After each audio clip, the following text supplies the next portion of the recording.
moment, if you were given an offer from a team in Major League Baseball, would you consider going back? Treated is unbelievable. Some like you would not get treated this way in the States.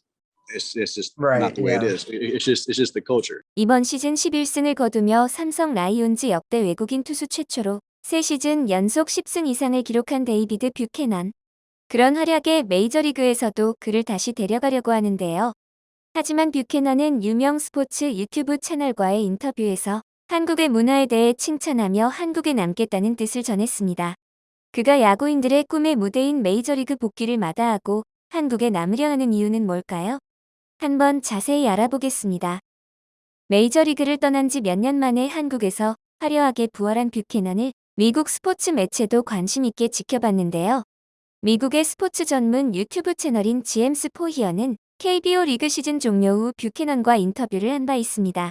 이 인터뷰는 필라델피아 시절의 메이저리그 경험을 시작으로 야구르트 시절과 현재 뛰는 삼성에서의 생활까지 뷰캐넌의 선수 커리어 전반에 대해 31분이 넘게 다뤘는데요.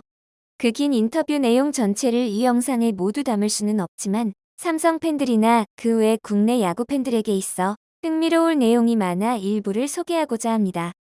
한 예로 메이저리그에서 다시 부른다면 미국으로 돌아갈 거냐는 질문에 뷰캐넌은 세상 어디를 가도 이렇게 잘해주는 사람들을 만나지는 못할 것이다. 왜냐면 이건 한국의 문화가 그렇기 때문이다라고 답했는데요. 한국이 마음에 들어서 앞으로도 여기서 뛰고 싶다는 뜻을 나타낸 거라고 볼 수 있겠습니다. 그가 왜 그렇게 말했는지는 인터뷰 내용을 좀 더 들여다보면 알 수 있는데요. 친구들이나 가족은 물론 장인한테서도 미국으로 돌아오려는 이야기를 많이 들었지만 사람들이 아이들한테 매우 친절하고 경기장에 온 사람들도 아내 애슐리에게 사인을 받거나 자녀들과 사진을 찍거나 선물을 주는 등 너무나 친근하게 대한다는 겁니다. 한국의 그런 분위기가 너무나 좋아서 계속 여기서 선수 생활을 하고 싶다는 거지요. 아시는 분들도 많겠지만 뷰캐넌은 이미 메이저리그 무대를 경험해본 선수인데요. 2014년 5월 필라델피아 필리스에서 메이저리그 데뷔를 한 그는 이에 팀의 3선발로 뛰면서 6승 8패, 방어율 3.75를 기록했습니다. 승수보다 패배가 더 많기는 했지만 본인은 퀄리티 스타트를 하고도 패배했던 경기도 여러 있었다는 걸 감안하면 루키로서는 나쁘지 않은 시즌이었는데요. 그러나 다음 해인 2015년 2승 9패의 방어율은 6.99로 7에 육박하는 큰 부진을 겪어 2016년 마이너리그로 내려가야 했습니다.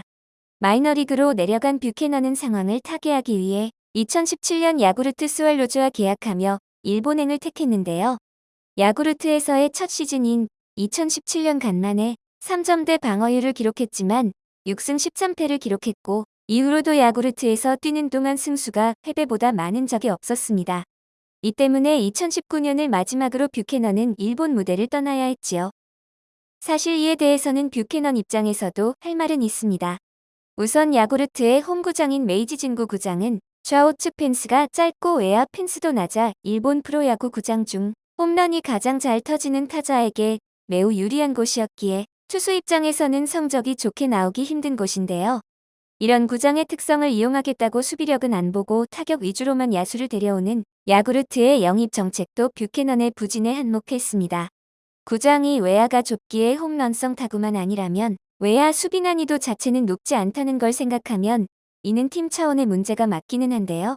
실제로 뷰캐넌이 뛰었을 당시 야구르트의 수비진은 블라디미르 발렌틴 등 외야수가 전부 30대 중반 이상이라 노인정 소리를 들을 정도였고 내야 쪽도 수비력은 형편없다는 평가를 들었습니다. 그런 상황이었으니 스탯이 나쁘다고 뷰캐넌이 못했다고만 하는 건 일종의 책임 전가라 할 수 있지요. 어쨌든 그런 일본에서의 생활을 접고 삼성 라이온즈와 계약해 한국에 넘어온 뷰캐넌은 필라델피아에서의 첫 시즌 후 6년 만에 부활, 아니 각성에 성공합니다.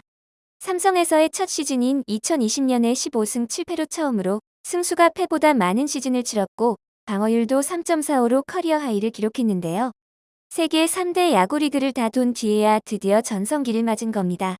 그 뒤에 어떻게 되었는지는 더 이상의 자세한 설명은 일단 생략. 앞서 나온 인터뷰와 같이 뷰캐넌이 한국에 대해 좋은 인상을 갖게 된 건 그 전에 있었던 일본에서의 경험 때문일 가능성이 높습니다. 당시 뷰캐넌이 뛰었던 스왈로즈는 2017년 뷰캐넌의 성적에서 짐작할 수 있듯 2018년을 제외하면 센트럴리그 꼴찌를 면치 못했는데요. 그러다 보니 선수단이나 팬들이나 분위기가 가라앉을 수밖에 없었습니다. 한국 팬들에게도 익숙한 뷰캐넌의 장난기와 쾌활한 성격은 이때도 여전했는데요. 불행히도 그 성격이 부진에 빠져있던 당시에 스왈로즈에서 지내는 데는 독이 되었습니다. 일본 문화에 대해서 아시는 분들이라면 일본인들은 자신이 속한 집단의 분위기를 쿠우키, 즉 공기라고 할 정도로 매우 중요시한다는 걸 잘 아실 건데요.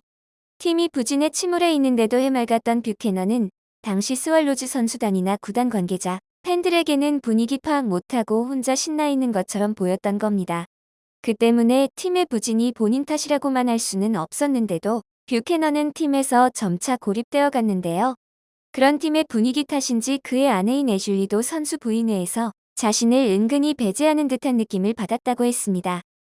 그러한 일본에서의 경험 때문인지 뷰캐넌의 에이전트가 한국행을 권했을 때 애슐리는 처음에는 거부감을 나타냈다고 하는데요.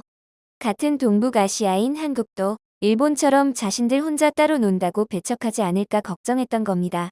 하지만 한국에 와서 직접 겪은 야구계의 모습과 팬들의 모습은 애슐리가 우려했던 것과 많이 달랐는데요. 삼성도 뷰캐넌이 이적한 뒤 3년 동안 2021년을 빼면 모두 하위권에 머무르는 부진한 모습을 보였지만 팬들은 그러한 성적과 별개로 신나게 경기를 즐겼습니다. 일본과 달리 뷰캐넌이 녹아들 수 있을 만한 환경이었던 거지요. 뷰캐넌의 말대로 한국 팬들은 그가 느껴본 적이 없을 정도로 환대해 줬습니다. 일본이 아닌 모국인 필라델피아 시절에도 말기에는 부진한 성적 때문에 팬들의 엄청난 야유를 받아야 했는데요. 하지만 삼성 팬들은 경기 흐름과 별개로 그에게 항상 열렬한 성원을 보내줬고 뷰캐넌 본인도 그에 화답하듯 첫 시즌부터 15승, 두 번째 시즌인 작년에는 16승으로 다승왕을 차지하는 등 뛰어난 활약을 펼쳤습니다. 팬들은 팀의 부진 속에서도 자신의 역할을 다한 그에게 더욱 많은 사랑을 보냈는데요.